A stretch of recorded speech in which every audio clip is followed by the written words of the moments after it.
2026년 학예 한국행정학회 학술대회 특별 강연을 시작하도록 하겠습니다. 오늘은 윤희준 공학한림원 회장님께서 기술 패권 시대의 대한민국 생존 전략이라는 주제로 강연을 해주시겠습니다. 먼저 저는 사회를 맡은 숭실대학교의 박지형입니다. 먼저 이번 특별 강연을 허락해 주신 윤의준 한국공학한림원 회장님께 깊은 감사를 드립니다. 이 자리에 와주신 내외빈 여러분께서도 깊은 감사를 드립니다. 저희 행정학회는 올해부터 행정학의 저변을 넓히고 융합학문으로서의 발전을 위해 공학 분야와의 협력을 지속하여 왔습니다. 오늘 특별 강연은 그 연장선상에서 큰 의미가 있을 것으로 생각이 됩니다. 오늘 윤희준 회장님의 강의가 내외빈 여러분의 학문적 발전에 큰 역할을 하리라고 믿어 의심치 않습니다. 먼저 윤희준 회장님을 소개시켜 드리도록 하겠습니다.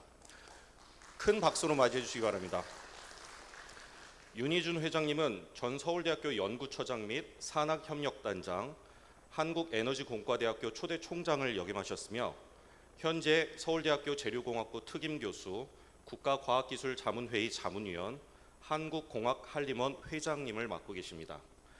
오늘 특별한 시간을 허락해 주신 윤희준 한국공학한림원 회장님은 기술 패권 시대의 대한민국 생존 전략이라는 주제로 특별 강연을 해주시겠습니다. 그럼 윤희준 회장님을 모시겠습니다. 큰 박수로 맞이해 주시기 바랍니다.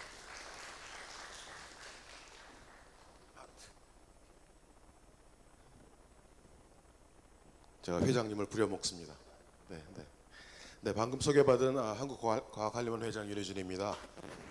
제가 오늘 여러분들하고 같이 얘기를 나누고 싶은 얘기는 지금 굉장히 급격하게 세상이 바뀌고 있어서 우리가 좀 어떻게 해야 되는지 이런 것들에 대해서 같이 그냥 논의하는 자리를 좀 마련하고 싶어서 오늘 이 자리에 왔습니다.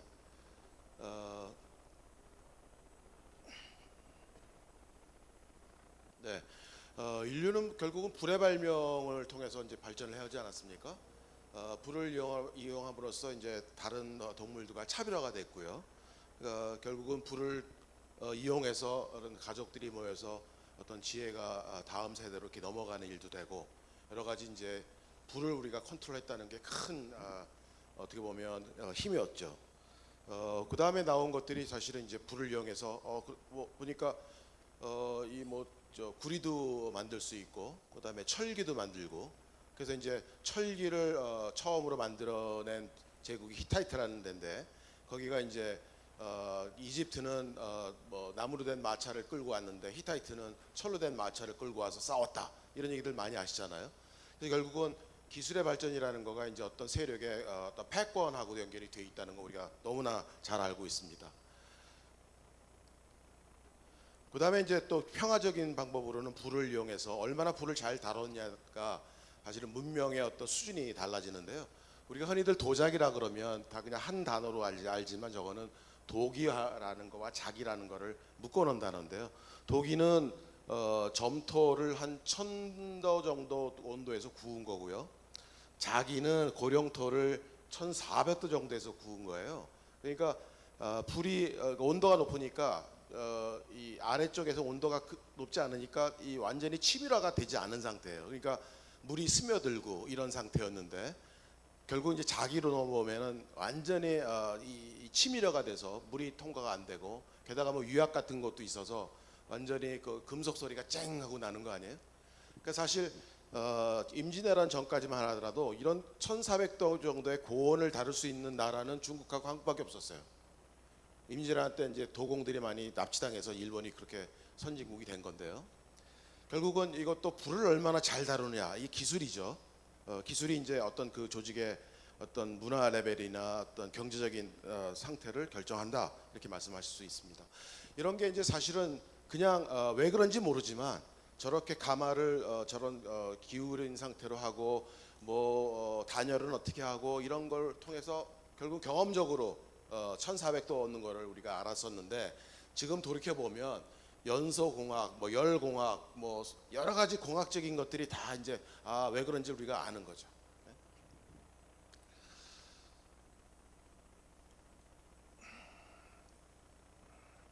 예, 역사 발전은 이후에도 계속 혁신에 의해서 진행이 됩니다. 근데 혁신은 사실은 그 근본에는 사람의 욕망입니다. 내가 남들이 못한 걸 하고 싶은 욕망, 이런 것들이 아주 핵심적인 거로 작용을 하는데요. 여기 보시는 바와 같이 크리스토퍼 콜럼버스도 이게 지구가 둥글다는 걸 사람들이 대충 그때쯤 알았으니까 서쪽으로 가면은 뭔가 새로운 대륙이 나올 거다. 그래서 이제 인도라고 착각을 하고, 인도 가면 내가 향신료를 값싸게 갖고 와서 저 이슬람 세력을 거치지 않고 내가 부를 얻겠다. 이런 참신한 아이디어가, 이렇게 벤처 아이디어가 하나 있었어요. 근데 그걸 이룩하려고 그러면 돈이 있어야 되잖아요. 그래서 이제 여러 왕실을 돌아다녔는데 이탈리아, 자기 고향 이탈리아한테, 왕한테 얘기했더니 택도 없다 그러고, 결국 스페인 왕한테 가서 그 아이디어를 이제 받아줬고, 결국은 펀딩을 받아서 그 당시에 그 최고의 기술이 범선이죠. 바람의 힘으로 가는 배를 세 척을 띄워서 목숨 걸고 성공한 거죠. 지금 스타트업들이랑 비슷해요. 그죠? 아이디어 갖고 펀딩하고 그거 갖고 이제 리스크 테이킹해서 성공하고, 이걸 통해서 이제 사실은 이제 대항해 시대가 만들어지게 되고, 이제 어떻게 보면 서양 세력이 동양을 점령하는 그런 단초가 되는 거라고 말씀드릴 수 있어요. 근데 앞에서 보셨지만 그 당시만 하더라도 이용할 수 있는 동력은 바람, 자연밖에 없었습니다. 근데 이거를 인위적으로 어떻게 동력을 얻을 수 있지 않을까라는 걸 많은 사람들이 고민했는데, 그 중에 한 사람이 우리가 기억하는 제임스 와트죠. 제임스 와트는 전기기관을 발명한 사람은 아닙니다. 그 전기기관을 발명한 많은 사람들이 있었는데 그게 비실용적이고 경제적이지 않은 건데, 이 사람이 혁신을 통해서 쓸만한 경제적인 임팩트가 있는 전기기관을 만든 거죠. 이제 그러다 보니까 이 사람 저 사람 이제 전기기관을 이제 이용해서 뭐 배에다 붙이고 기차에도 붙이고 방적기에도 붙이고 해서 이제 우리가 흔히 말하는 산업혁명이 일어나서 생산성이 고도로 증대한 어떤 역사적인 사실이 된 거 아니겠습니까? 그 다음에 이제 계속 발전이 일어납니다. 이제 이 사람은 그 사행정의 내연기관을 만든 사람이에요. 그러니까 석탄을 좀 온도를 높이니까 거기서 뭔가 스물스물 기어 나와요. 석탄가스라는 게 이게 타는 가스구나. 그래서 그걸 이용해서 우리가 흔히 말하는 흡입, 압축, 폭발 행정, 지금 말하는 우리가 사행정 내연기관을 발명한 사람이죠. 그다음에 이거를 자동차에 쓰면 되겠네. 그러니까 기존에 있는 마차에다가 저거를 약간 더 다운사이징해서 작게 만들어서 자동차의 최초의 내연기관을 집어넣은 사람이 우리가 잘 아는 벤츠죠. 지금도 벤츠가 자동차에서 굉장히 큰 이름이지 않습니까? 이제 그런데 이게 아무래도 그 대량 생산하기가 어려운 옛날 마차 타입이니까 이거를 굉장히 비싼 자동차였는데, 그거를 이제 미국의 헨리 포드가 컨베이어 시스템을 이용해서 24초에 한 대씩 나오는 생산 시스템을 도입해서 가격을 아주 혁신적으로 내릴 수 있었죠. 그 대중화에 성공했습니다. 그래서 결국은 우리가 여기 사진에 보는 것처럼 13년 만에 마차를 완전히 몰아내고 내연기관 자동차가 세상을 점령했습니다. 이렇듯 기술 혁신이라는 것은 세상을 급격하게 바꾸고 있다. 지금 여러분들 보세요. 지금 다음 달에 어떤 AI 모델이 나올지 모르죠. 예. 그러니까 더 눈이 돌아갈 정도로 빠른 속도로 기술이 발전하고 있고, 이게 우리를 어떻게 바꿀지 지금 모르는 상황이에요. 그러다 이제 엔진이 점점 힘이 세지니까 사람이 날아볼까 해서 성공했죠. 그래서 비행기도 만들어지고요. 그다음에 이제 여기서 이제 중요한 발견들이 몇 개 일어나는데, 전기입니다. 결국은 화석 연료를 떼서 이렇게 동력을 얻었는데, 그러지 말고 좀 더 깨끗하고 편리하고 좋은 게 없을까라는 그거를 이제 창안한 사람이 있는데, 근데 물론 이제 그 사람은 뒤에 나오는 토마스 에디슨이지만, 전기라는 거는 인류가 많은 경험을 통해서 전기가 있다는 걸 알았어요. 그래서 뭐 쿨롬이라는 사람도 있고 뭐 페라데이라는 사람도 있고, 그래서 전기, 자기 이게 뭘까 잘 모르지만 이거를 집대성한 사람이 이제 맥스웰이라는 사람입니다. 맥스웰즈 이퀘이션이라고 해서 전자기에 관련된 모든 거를 다 풀 수 있는 미분방 정식을 만들어냈어요. 이걸 이제 딱 보고 토마스 에디슨이라는 사람은 전기를 이용하면 저걸로 동력을 얻을 수 있겠다라는 아이디어를 갖고 실제로 저기 있는 것처럼 석탄을 떼서 전기를 발생시키는 발전기를 만들어냈고, 그 전기를 이제 상업화해서 돈을 벌기 위해서, 그럼 전기를 사람들이 있다는 건 아는데 전기를 그러면 이용하게 써야지 사람들이 많이 샀었을 거 아니에요. 그래서 전구를 발명을 했습니다. 그 전까지 가스로 불을 밝혔는데 전기로 하고, 그다음에 이 사람이 뭐 추궁기도 만들어내고 여러 가지 전기 쓰는 것들을 만들어냈어요. 그 당시 이 사람이 주장한 건 DC입니다. AC가 아니고 직류. 근데 이제 이 밑에 있던 테슬라라는 조수가 있었는데, 선생님 DC 말고 AC를 쓰면 좀 더 전기를 멀리 보낼 수 있습니다. 그러면 모든 공장마다 전기 발전소를 따로따로 갖춰줘야 되는 현재 시스템에서 당연히 전기가 쉽게 공급이 되니까 더 많은 사람들이 쓸 수 있지 않겠습니까? 라고 주장을 했는데 이 에디슨 아저씨가 말을 듣지 않았습니다. 결국 뛰쳐나와서 이 테슬라가 그 웨스팅하우스라는 사업가랑 이 협력을 해서 AC 시스템을 도입해서 이겼습니다. 그 이유는 그 당시에는 이제 발전기를 만들어 놓고 전기를 멀리 보낼 수가 없었어요. 멀리 보내려 그러면 전기를 승합을 해서 멀리 보내고 다시 감압을 해야 됐는데, 그 당시에 DC는 그럴 만한 기술이 없었어요. 그런데 AC는 그게 가능했습니다. 변압기라는 게 있잖아요. 그래서 이 횟수에 따라서 전압을 마음대로 조절할 수 있는 아날로그 기술이 있었어요. 그 당시에는. 그래서 이제 그렇게 됐고, 그다음에 이제 전 세계적으로 그 시카고 엑스포 같은데 조명 입찰을 했는데, DC 시스템, AC 시스템, 당연히 AC 시스템이 더 싸게 공급을 전기할 수 있으니까 그냥 이겨버렸죠. 자, 그래서 이렇게 됐고요. 그래서 이제 영화가 아주 멋있는 영화가 있죠. 혹시 보신 분 계십니까? 전류 전쟁. 그래서 에디슨하고 테슬라, 뭐 웨스팅하우스 이런 사람들이 어떻게 이 전기를 하나의 과학적인 발견에서 산업화로 이끌었는지에 대한 거가 잘 나와 있습니다.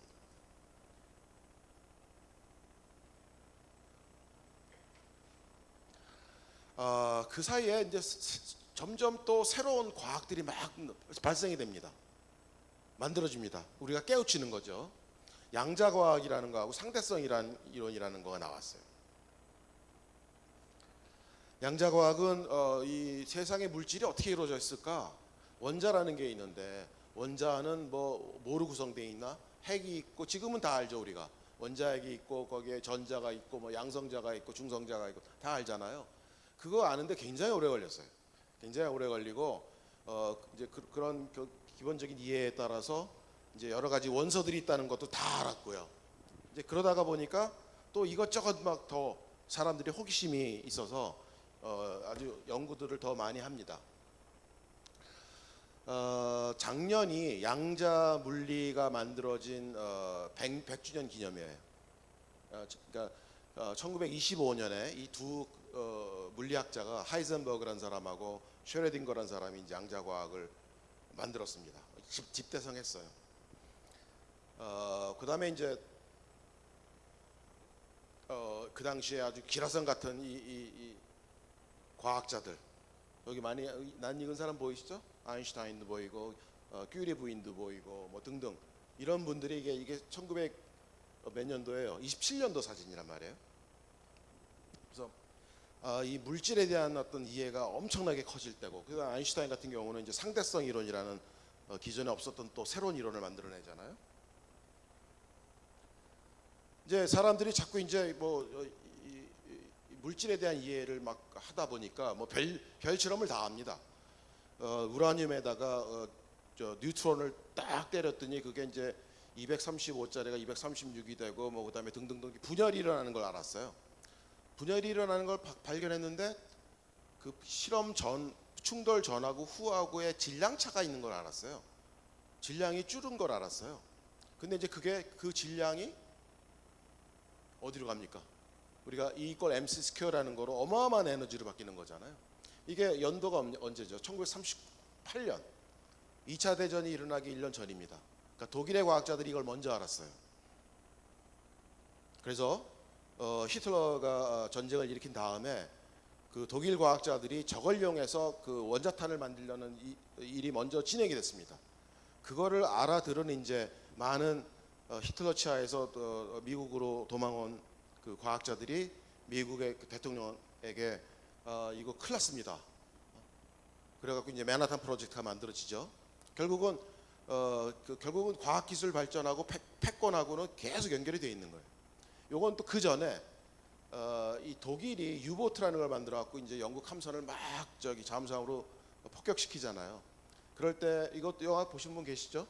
이미테이션 게임이라고 앨런 튜링이 암호를 해독하는 애니그마라는 머신을 만들어갖고 코드를 브레이크했어요.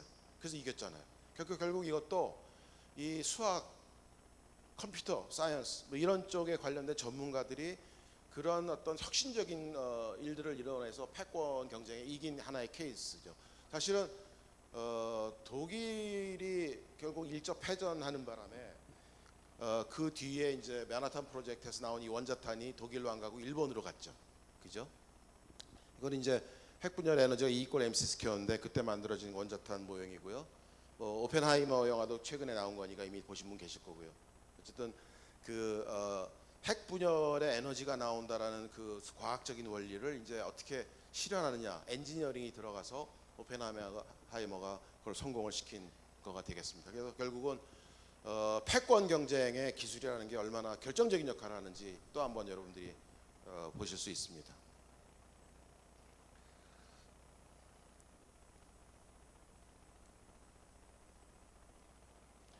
자, 인공지능이 이제 도래했습니다. 이것도 문명사적인 사건이죠, 그죠? 예, 우리가 산업혁명이라는 거는 인류의 노동력을 기계가 대신해 준 건데 이제 사람의 두뇌까지도 대신해 주는 어떤 뭐가 나타났다 이런 거 아닙니까? 그래서 저는 문명사적인 사건이라고 자신 있게 말씀드릴 수가 있고요. 근데 이거는 사실은 애니악이라는 그 컴퓨터가 먼저 만들어져서 사람이 하는 일들을 이제 대신해 주는 계산 기계가 나온 거죠. 이게 애니악이라는 건데 1945년입니다. 그러니까 2차 대전이 끝나고 나서 일입니다. 그러니까 이때 왜 얘기했냐? 그 당시에 이제 미소가 그 핵탄두를 갖고 ICBM으로 서로 경쟁하는 상태에서 탄두의 이 궤적을 계산하는 컴퓨터가 필요했어요. 그래서 이걸 했는데 여기에 들어간 스위치 그 컴포넌트가 진공관입니다. 그러니까 저 많은 저 안에 있는 진공관하고 그다음에 그것들을 연결하는 선하고 연결돼서 저게 엄청나게 열도 많이 났고 그다음에 진공관이 가다 끊어지면 또 다 스탑한 다음에 다시 갈아 껴야 되고 그랬는데 미국이 또 세계를 놀라는 혁신적인 걸 하나 만들어내죠. 이게 반도체.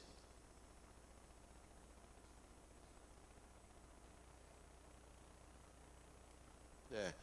아유.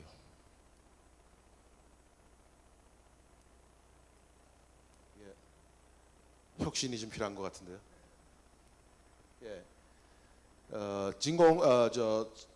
진공관 대신할 수 있는 솔리드 스테이트 스위치라는 거가 만들어졌습니다. 트랜지스터. AT&T 벨랩에 있던 분들인데요. 그러니까 이거가 이제 사실은 지금 IC 혁명, 그다음 인공지능 혁명을 다 만들게 된 첫 번째 역사적인 사건입니다. 저게 이제 하나의 그 트랜지스터 하나였다 그러면 그거를 그거를 평면에 여러 개를 만들 수가 있어. 그리고 그걸 회로로 만들 수가 있어. 진공관뿐만 아니라 트랜지스터뿐만 아니라 저항, 도체 이런 걸 다 연결해서 회로를 만들 수 있어라는 아이디어를 낸 사람이 텍사스 인스트루먼트의 잭 킬비라는 아저씨예요. 이분은 박사도 아니었습니다. 그냥 엔지니어였습니다. 엔지니어인데 가운데 있는 저런 형태의 평평한 상태에 모든 게 다 가능하다라는 거를 특허를 내서 지금 반도체가 만들어진 거고요. 그다음에 이제 지금 여러분들이 지금 쓰고 있는 모든 반도체는 실리콘 기판 위에 필드 이펙트 트랜지스터라는 형태의 트랜지스터가 들어가 있어요. 이 트랜지스터가 앞에서 보여드린 트랜지스터가 아닙니다. 지금 쓰는 트랜지스터는 여러분들 CMOS란 말은 들어보셨죠? CMOS. 예, 그 형태라고 보시면 돼요. 근데 그거는 사실은 우리나라 사람 강대원 박사라는 분이 다 특허를 냈습니다. 들어보신 분 계세요? 강대원 박사라는 분? 저분이 미국 AT&T에 계실 때 그 필드 이펙트 트랜지스터 아주 기본 첫 번째 특허도 내셨고, 그 다음에 낸드 플래시 아시죠? 비휘발성 메모리. 거기에 들어가는 게 또 그 플로팅 게이트라는 건데 그것도 저 사람이 발명하셨어요.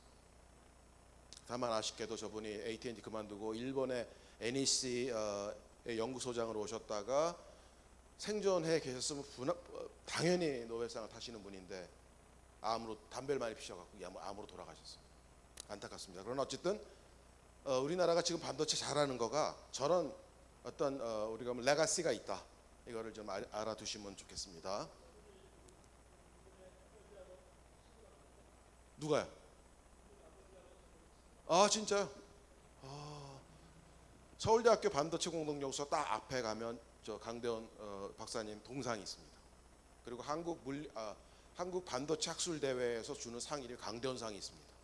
예. 아주 훌륭하신 분인데 좀 안타까운 일이 있었어요.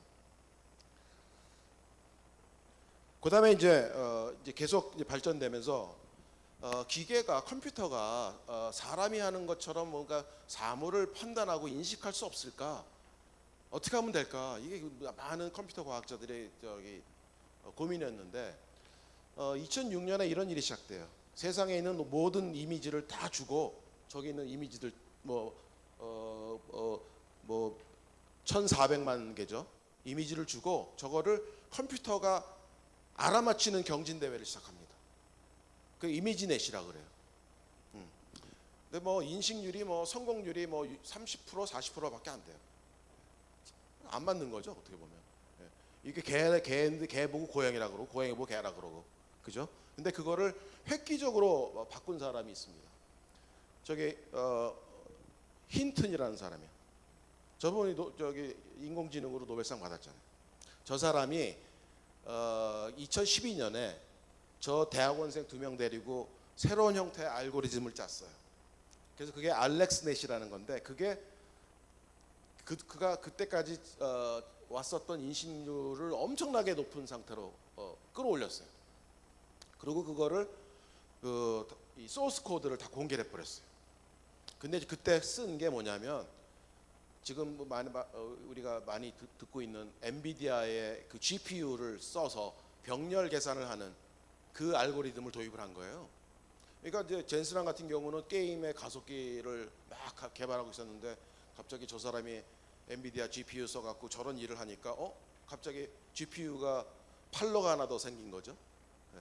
그래서 그렇게 세상을 바꿀 줄 젠스랑도 몰랐다는 거 아닙니까?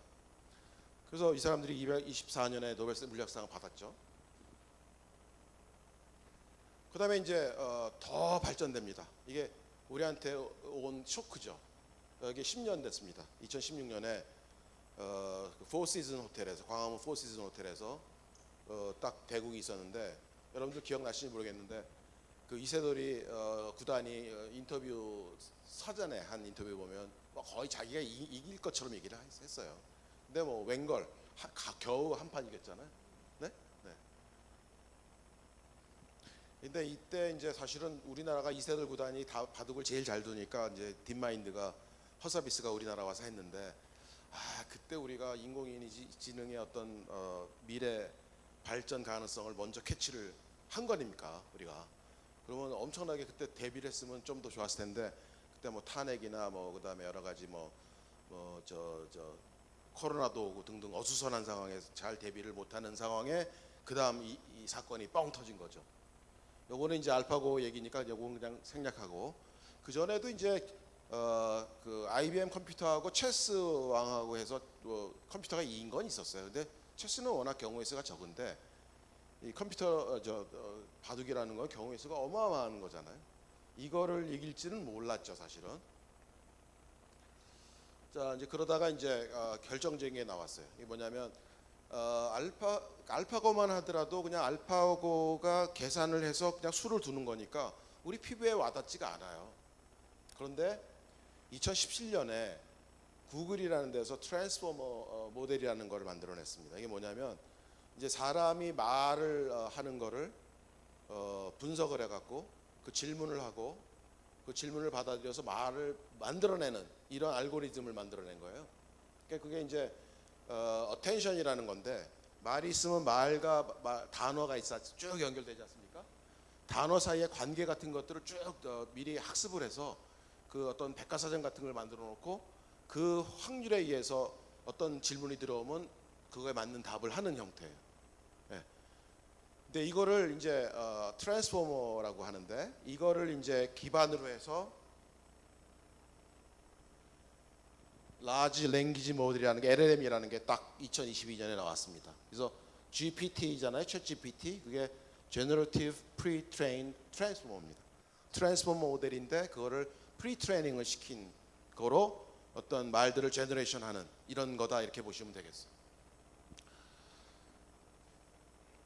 그래서 결국은 이제 이 여러분들 많이 쓰고 계시는 오픈 AI의 챗 GPT, 그다음에 구글의 제미나이, 엔트로픽의 클라우드 이런 것들, 그다음에 이런 것들을 가능하게 한 GPU나 HBM이나 뭐 이런 반도체 제조 회사들, 이런 회사들이 지금 엄청나게 세계를 기술적으로 리드하고 있다. 이런 상황이다라는 거죠. 자, 그러면 다행스럽게도 우리나라가 반도체를 잘하고 있으니까 이 거대한 문명사적인 흐름 속에서 우리가 뭔가 하나 쥐고 있는 건 있는 거죠. 얼마나 자랑스러운 일입니까? 다행스러운 일이고. 그다음에 이제 이 그 LLM 모델이라는 거는 사이즈가 크면 클수록 파라미터의 개수가 뭐 어마어마하게 커지면 커질수록 퍼포먼스가 좋아진다라는 게 그쪽 분야의 전문가들이 얘기해요. 그러니까 지금 다 비트하고 있는 거죠.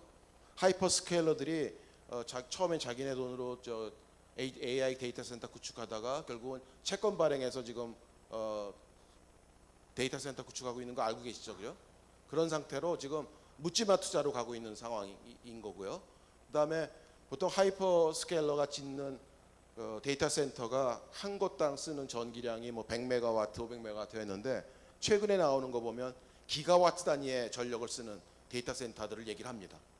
여러분들 기가센터라는 거가 원자력 APR 1400이 보통 1기가 나온다는 거 아닙니까? 그러니까 원자력 발전소 하나씩을 써대는 전기 먹는 하마들을 지금 막 뭐 경쟁해서 짓고 있는 거죠. 자, 이런 아주 어마어마한 일들이 벌어지고 있습니다. 그다음에 또 하나는 저는 가장 심각한 어떤 변화는 이거 같아요. 그러니까 지금까지는 코딩이라는 거가 개발자들만이 할 수 있는 거였습니다. 저도 옛날에 뭐 대학교 다닐 때 뭐 포트란도 짜봤고 C 플러스도 짜봤고 했는데 굉장히 그 반복적이고 지루한 일이잖아요. 근데 이제 최근에는 바이브 코딩이라 그래서 우리가 컴퓨터하고 프롬프트를 써서 대화하듯이 대화를 통해서 프로그램을 짜는 시대가 됐습니다. 저도 지금 저 책 보고 열심히 공부하고 있습니다. 그러니까 한번 사서 보시면 야, 제가 아는 어떤 친구는 저 바이브 코딩 저거 책 보고 자기 홈페이지 자기가 다 만들었어요. 그럼 가능합니다. 그리고 최근에 제가 어떤 그 강연을 하나 들은 사람인데 이 발자는 원래 전직 개발자 출신이에요. 근데 자기가 이 바이브 코딩을 통해서 저 에이전트를 5개를 자기가 두고 있대요. 하나는 영희, 하나는 철수 이래갖고 하나는 한 에이전트는 전체 코디네이션하는 두목 에이전트, 또 하나 에이전트는 이더리움 가격 맨날 보고 분석하는, 하나는 스케줄 관리하는, 뭐 하여튼 그다음에 이제 그런 에이전트들하고 텔레그램으로 말하면서 지시 내리고 자기는 딴짓하고 있고 일하면 보고받고 이렇게 하고 있다는 거예요. 이런 것들이 다 지금 가능한 세상이 됐다. 그다음에 이제 과학기술도 AI를 이용해서 엄청나게 발전하고 있습니다. 이게 이제 그 알파 폴드라는 모델인데요. 지금 신약 개발하는 거는 이제 어떤 물질이 하나 있으면 그 물질을 그다음에 뭐 만들어내고 그 물질을 이제 실제로 동물한테 주고 사람한테 줘서 1상, 2상, 3상 해서 뭐 약 효과가 없으면 에이 잘못했네 그러고 또 다시 하고, 예? 이런 반복적인 사이클을 계속 도는 건데 이거는 그 단백질의 구조를 미리 프로그램 내에서 예측을 합니다. 어떤 물질에 가장 맞는, 어떤 질병에 가장 잘 맞는 단백질이 뭘까? 그러면 후보군들을 쫙 컴퓨터상에서 스크린을 하는 거예요. 그래서 신약 개발 같은 것들을 엄청나게 빠른 스피드로 지금 변화시키고 있다라는 거고요. 또 하나는 연구라는 것 자체가 아예 지금 패러다임이 바뀌고 있습니다. 연구라는 게 뭐 사회과학도 마찬가지겠지만 어떤 가설을 세워놓고 그 가설이 맞는지를 실험을 디자인하고 디자인된 실험 결과로부터 가설이 맞는지를 확인하고 그런 식으로 이제 한 발짝 한 발짝 진행하는 프로세스가 반복되는 거가 흔히 일어나는 연구 방법론인데 그런 것들을 AI에서 다 시킵니다. 이 딥마인드가 지금 그 홈페이지에 떠 있는 내용을 보면 코사이언티스트라는 에이전트가 있어요. 이 코사이언티스트는 그 안에 6개인가의 에이전트를 또 부리고 있어요. 첫 번째 에이전트는 뭐냐면 제너레이션 에이전트, 어떤 가설을 만드는 에이전트입니다. 그럼 두 번째 에이전트가 받아서 그 가설을 좀 기존의 문헌들을 다 조사해서 좀 더 이 가설을 이제 만들어내요. 살을 붙이는 거죠. 그러면 그 다음 에이전트는 뭐냐면 이게 우리 논문 서브미트하면 피어 리뷰 하잖아요. 그런 것처럼 그 가설을 비판하는 에이전트가 또 있어. 너 틀렸어. 이거 뭐야? 이거 허점이야. 그러면서 이제 에이전트들끼리 이제 지네들끼리 막 토론을 해요. 컴퓨터 안에서. 그리고 그러면 이제 이런 가설 다 나올 거 아니에요. 그 가설들끼리 경쟁을 시켜서 토너멘트를 합니다. 그 중에서 제일 점수가 많은 가설을 갖고 나중에 그걸로 리서치 프로포저를 짜요. 그러면 사람은 딱 지네들끼리 막 경쟁해서 만든 그 프로포저를 딱 보고 물론 이제 사람이 다시 한번 봐야죠. 왜냐하면 할루시네이션이라는 게 있으니까 이거 말돼. 그럼 이 실험하자. 얼마나 효율적으로 이게 바뀌는 세상입니까? 모르겠습니다. 사회과학도 뭐 이런 식의 연구가 전 될 거라고 보거든요. 그러니까 학술대회라는 것도 없을지도 몰라요. 왜냐하면 학술대회라는 거가 서로 만나서 자기 얘기하고 디베이트하고 이러면 학문이 발전하는 건데 그걸 지네들이 다 해버리네 온라인에서. 회장님 어떡합니까? 학술대 없어지면? 뭐 아직 그러려면은 좀 멀었겠지만요.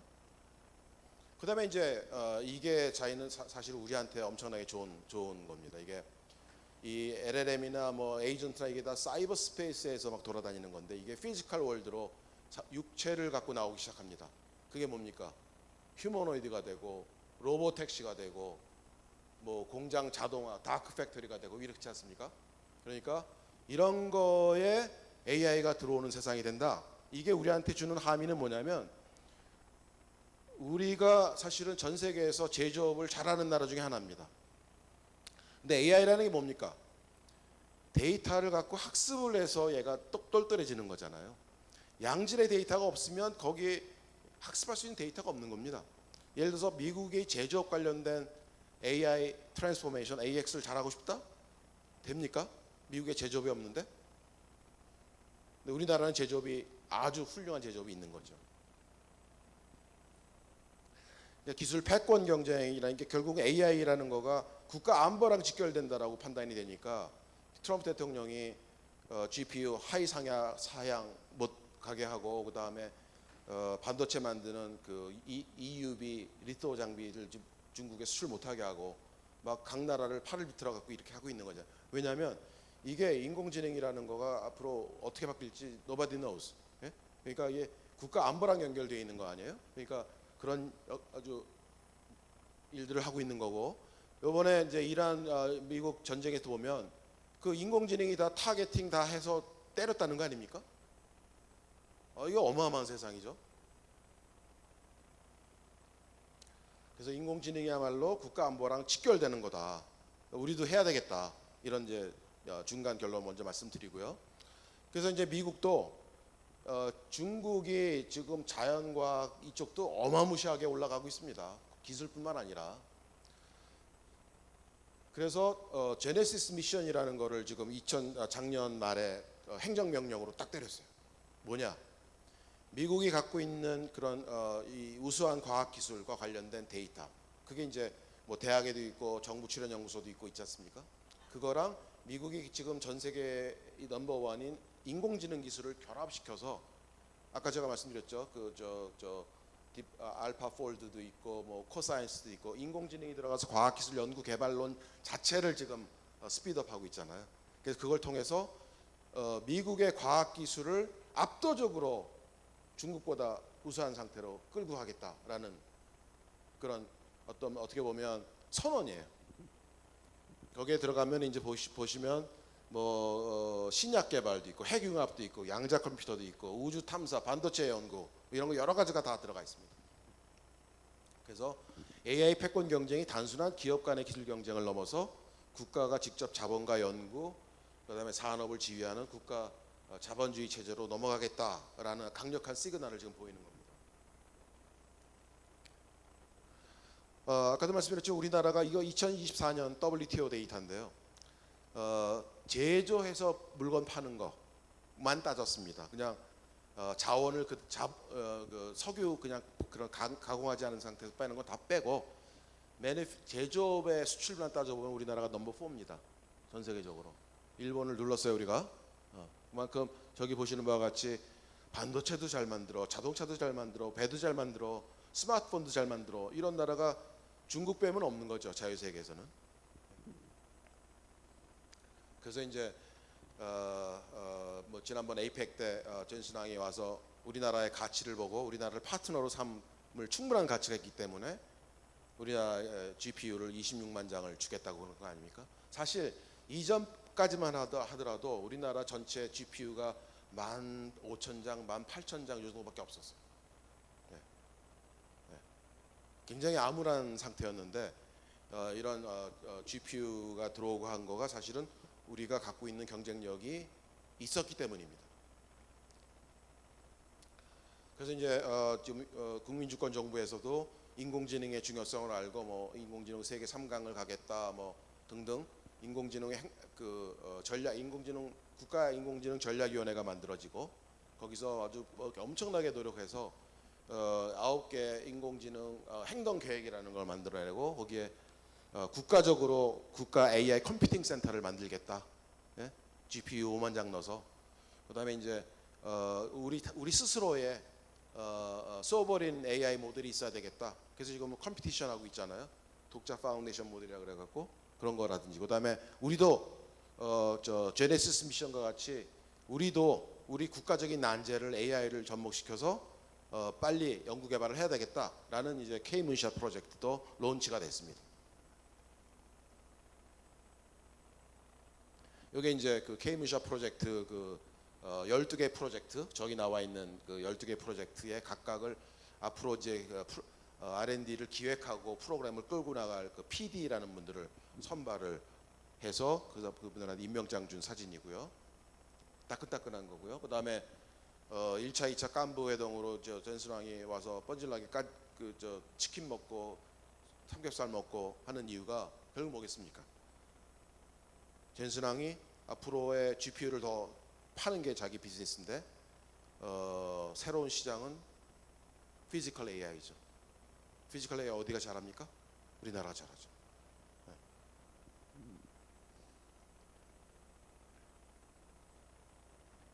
그래서 이제 결론을 말씀드리면 AI 대전환 시대라고 감히 말씀드릴 수 있는 거고요. 여기에 한국은 첨단 반도체를 잘한다. 이게 사실은 기가 막힌 거예요.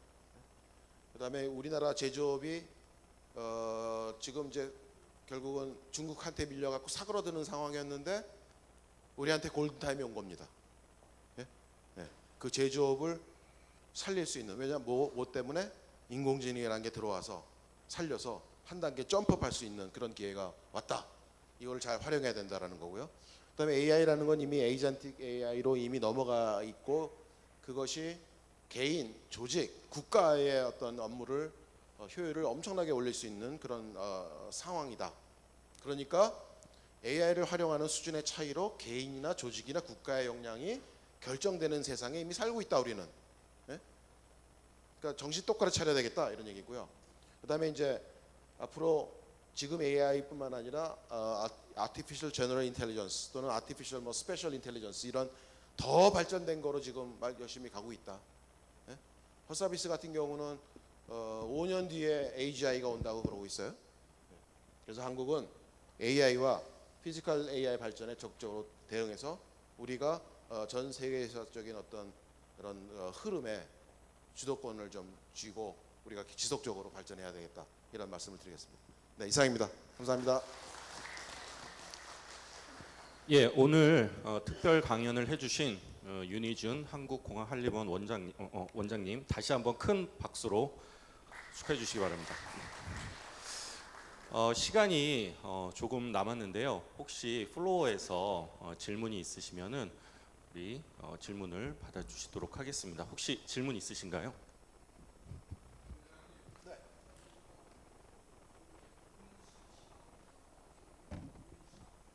좋은 질문입니다.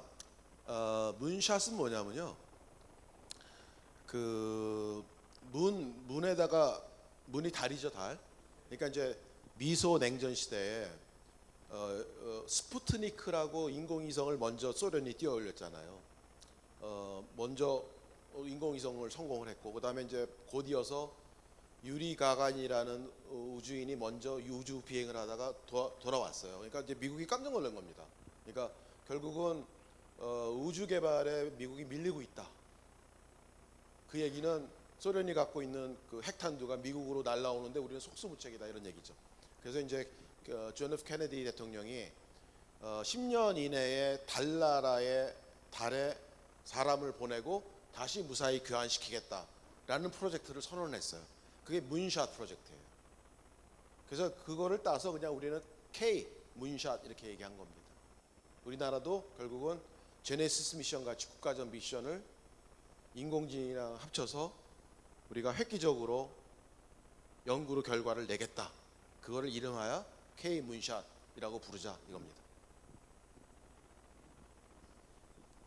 네. 예. 최근에 엔트로픽이 미토스하고 페이블에 대해 좀 이슈가 있었는데 그거에 대해서 좀 간단하게 좀 설명 좀 해주시기. 그 보안이랑 관련된 거지 않습니까? 그죠? 그러니까 어떻게 보면 이제 AI가 이 전 세계 네트워크를 다 돌아다니면서 취약점을 다 발견하고 이런 거기 때문에 앞으로는 그런 보안과 관련된 일도 굉장히 국가적인 중요성을 갖고 있는 거고요.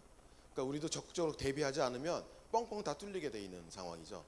네? 그러니까 인공지능 관련된 여러 가지 일들이라든지 모든 컴퓨터 네트워크 시스템이 어떻게 보면 그동안에 굉장히 안전하다고 생각했는데 이제 그렇지 않은 상황이 돼 있는 거고 적극적으로 우리가 대응하지 않으면 우리가 뒷문이 다 열리는 상태가 되는 거죠. 그건 잘 모르겠습니다. 네. 그래요? 네. 그리고 그런 것들이 어떻게 보면 우리가 우리 나름대로의 파운데이션 모델을 갖고 있어야 된다라는 이유가 될 수도 있습니다. 그러니까 어느 순간 외국 파운데이션 모델 그냥 그대로 돈 내고 쓰고 있었는데 갑자기 구독료를 올린다든지 아니면은 그거 자체에 여러 가지 뭐가 이상한 게 들어가 있어서 우리한테 불리한 답이 나오도록 짰다든지 이렇게 되면 곤란한 거 아니겠습니까? 특히 이제 이게 인공지능이 국방이랑 관련돼 있죠. 그다음에 의료 데이터 같은 것들이 국가적으로 중요한 것들이 다 그냥 다 외국에 나가는 그런 상황이 되지 않습니까? 그래서 저는 이거는 국가 안보의 문제다. 우리가 스스로 우리의 모델을 개발할 수 있는 역량이 있어야 된다. 물론 100% 우리 모델로 쓸 수는 없을 거예요. 그러나 어쨌든 우리가 그런 역량이 있는 상태로 외국 거 쓰는 거하고 없는 상태에서 막무가내 우리가 종속적으로 되는 거하고는 좀 차원이 다른 얘기잖아요. 그러니까 우리는 역량을 갖고 있어야 된다 그렇게 보고 있습니다. 예, 양자 컴퓨터의 개발에서 현재 우리나라의 위치와 그다음에 양자 컴퓨터 개발을 위한 우리 정부의 기본적인 노력에 대해서 좀 말씀 좀 부탁드리겠습니다. 그 부분은 제가 전문성이 제일 없는 부분을 찔러가지고 지금 아까 보면은 K무샤 프로젝트에 양자 컴퓨터 얘기가 있습니다. 예, 그래서 이 K무샤 프로젝트가 혹시 기억하실지 모르겠는데 옛날에 G7 프로젝트라는 것처럼 이게 한 10년 가는 프로젝트입니다. 1년에 한 1,000억 정도 투입하는 대규모 국가 사업이고 그래서 거기에 그동안에 우리 대학이나 연구소에도 양자 컴퓨터 관련된 일을 꽤 오랫동안 하신 분들이 계셨어요. 많이 있으시더라고요. 그분들한테 연구비를 줘서 실제로 양자 반도체, 양자 컴퓨터를 만드는 방법이 여러 가지가 있는데 그 중에 이제 반도체가 들어가는 그런 방법도 있습니다. 그래서 특히 우리나라 같은 경우에 반도체 제조 역량이 있으니까 이걸 잘 활용해서 우리만의 어떤 양자 컴퓨터를 좀 만들 수 있지 않을까, 그런 이제 웅대한 꿈을 꾸고 프로젝트를 시작하는 건데, 요 기본적으로 그 문샤 프로젝트는 도전적인 겁니다. 우리나라 프로젝트가 항상 그 성공률이 90몇 프로 된다고 굉장히 알려져 있잖아요. 그 얘기는 도전적인 걸 안 한다는 겁니다. 왜냐하면 이게 도전적인 걸 해서 달성을 못하면 그 다음에 당신 실패했어, 그러면 예산 확보가 어려운 게 지금 우리나라 문제점인데, 이 K문샤 프로젝트는 과감하게 도전하고 실패를 두려워하지 않는 도전적인 과제입니다. 그래서 이것저것 굉장히 많은 어떤 시도를 할 거예요. 그 정도까지만 말씀드리겠습니다. 네, 한 가지 제가 질문을 드리겠습니다. 저는 경영 컨설턴트고요. 한 35년을 이제 정부 지원 컨설팅을 했는데 지금 이제 혼란에 빠진 게 한 5,000년, 6,000년 역사 속에 기술과 철학과 종교가 각각, 그러니까 종교가 제일 먼저 그랬겠죠. 종교, 철학, 기술이 세계 문명을 변화시켰는데 AI 시대에는 이 기술과 철학과 종교가 믹스돼 가지고 이제 성장 발전해 간다고 그렇게 합니다. 그렇게 했을 때 우리 교육이 어떻게 되고, 또 하나는 이제 미래를 여는 행정학, 이렇게 미래를 여는 우리 그 AI 시대 기술, 그다음에 남북 통일, 그다음에 이제 북극 항로가 열렸을 때 우리의 교육은 어떻게 해 가야 되는 건지, 그게 의문이 많아서 제가 질문드립니다. 감사합니다. 뭐 너무 큰 스케일의 질문을 해주셔갖고 제가 답을 다 드릴 수는 없을 것 같고요. 저는 이제 교육만 간략하게 말씀드리겠습니다. 지금은 저는 우리나라가 한 단계 더 크게 점프업 하려고 그러면 입시 제도가 바뀌어야 된다고 주장하는 사람입니다. 지금과 같은 수능 체제에서는 곤란하다. 이미 인공지능이 수능 문제를 학습을 해서 만점을 받고 있습니다. 근데 그런 실수를 안 하는 반복적인 훈련을 통해서 우리 학생들을 그쪽으로 몰아가고 있는데 이게 과연 맞는 건지 잘 모르겠어요. 그래서 지금은 어떤 주어진 문제를 답을 내는 거는 인공지능이 더 잘합니다. 우리가 똑같이 경쟁해서는 안 될 것 같아요. 그러니까 우리는 인공지능한테 질문하는 사람이 돼야 되는 거죠. 그죠? 그러니까 어떤 문제들이 필요할까? 그게 뭐 철학도 되고 뭐 다 필요합니다. 어쨌든 인문학적인 것도 필요하고 다 종합해서 어쨌든 우리 인간이 갖고 있는 어떤 문제점들을 제시하고 이 문제를 어떻게 풀 거야? 라고 질문할 수 있는 역량을 갖고 있는 인재들을 길러야 되거든요. 근데 그러려고 그러면 가장 중요한 건 전 입시라고 봐요. 왜냐하면 아무리 좋은 초중고의 교육 과목 다 도입하고 뭐 한다고 하지만 저는 AI 교과서 도입한다고 그러는데 별로 도움 안 될 거라고 봐요. 왜냐하면 입시라는 게 딱 정해져 있기 때문에 이 모든 건 입시에 귀결됩니다. 아마 학부모님들이 가만히 안 있을 거예요. 그래서 결국은 입시를 국가적으로 숙고의 시간을 좀 갖고 좀 논의를 해야 되겠지만, 어쨌든 우리가 21세기 인공지능 시대에 걸맞는 인재들을 우리가 길러내려고 그러면 지금 우리 교육 시스템으로 이렇게 될까? 굉장히 많이 고민을 하고 혁신을 해야 된다고 생각합니다. 네, 너무나 네. 감사드리고요. 네. 약간은 뭐 미시적인 질문 하나 하고 좀 거시적인 질문 하나 이렇게 드리겠습니다. 미시적인 질문은 최근에 우리나라 R&D, 특히 국가 R&D와 관련해서 많은 변화가 있는데 그 중에 하나가 그 PBS를 폐지한 것인데요. 그러니까 이공계 분야하고 물론 이렇게 우리 사회과학하고는 좀 다를 것 같은데, 그러니까 지켜봐 오신 입장에서 그 PBS 폐지가 어떻게 좀 영향을 미칠 건지 조금 좀 얘기를 해주시고요. 그 다음에 거시적인 것은 아까 저기에서 말씀해 주셨는데 그 국가 자본주의라는 말씀하셨어요. 지금 이제 패권 경쟁에 있어서 중국과 미국, 특히 미국이 이 국가 자본주의로 간다고 하면은 우리와 같은 나라들 혹은 이 둘이 아닌 나라들도 그렇게 갈 수 있는 건지, 더구나 아직도 WTO 체제에 대해서 아직도 존재하라고 하고, 그다음에 미국은 계속해서 슈퍼 301조를 지금 이제 이야기를 하고 있는 상황에서 AI 관련된 것이든 에너지 관련된 것에 대해서 국가가 계속해서 지원하는 체제, 그다음에 R&D에 대해서도 지원하는 체제가 우리에게 있어서 어떤 의미가 있는 건지, 좀 두 가지 네, 아주 좀 다른 차원인데요. 네, 저는 네. 좀 예. 부탁 말씀드리겠습니다. 네. 뒤에 거 듣느라고 첫 번째 거를 제가 깜빡했어요. 뭐지? 첫 번째 질문 첫 번째 뭐였죠? 것은 이렇게 PBS 폐지 이후에 PBS 페이지는 저는 아주 잘했다고 생각합니다. 왜냐하면 그동안에는 PBS라는 게 있어서 출연연의 연구자들하고 대학에 있는 연구자들이 같이 같은 프로젝트를 놓고 서로 경쟁하고 따가는 이런 것들이 있어서 좀 안 좋은 점들이 많이 있었습니다. 그러니까 오히려 출연연 같은 경우에는 진짜 출연연이 존재하는 어떤 국가적인 미션을 갖고 미션을 달성하기 위한 대학이나 기업이 못하는 어떤 선행적인 연구 같은 것들을 하고 그래서 역할 분담이 좀 됐으면 했는데 그러지 못했다는 거죠. 그래서 다들 단기적인 성과, 왜냐하면 프로젝트를 통해서 자기 월급을 채워야 되는 그런 상태가 되니까 장기적인 연구보다는 단기적인 프로젝트에 너무 매몰되지 않았나. 그래서 그런 것들을 이제 정상화 시키자는 거에서 PBS 폐지가 된 거라고 보고 있고요. 저는 뭐 잘 될 거라고 보고 있습니다. 그래서 그다음에 이제 두 번째는 지금 WTO 체제에서는 사실 국가가 이렇게 직접 보조금을 준다든지 이런 것들은 사실 못하게 돼 있는데, 지금 WTO 체제라는 거가 있는 것 같기도 하고 없는 것 같기도 하고 아주 묘한 상태가 지금 돼 있는 건데, 제가 이제 저희가 공학관리원에서 국제대학원, 서울대학교 국제대학원 교수님 모시고 목샵을 한번 한 적이 있었는데, 포럼을 했네요.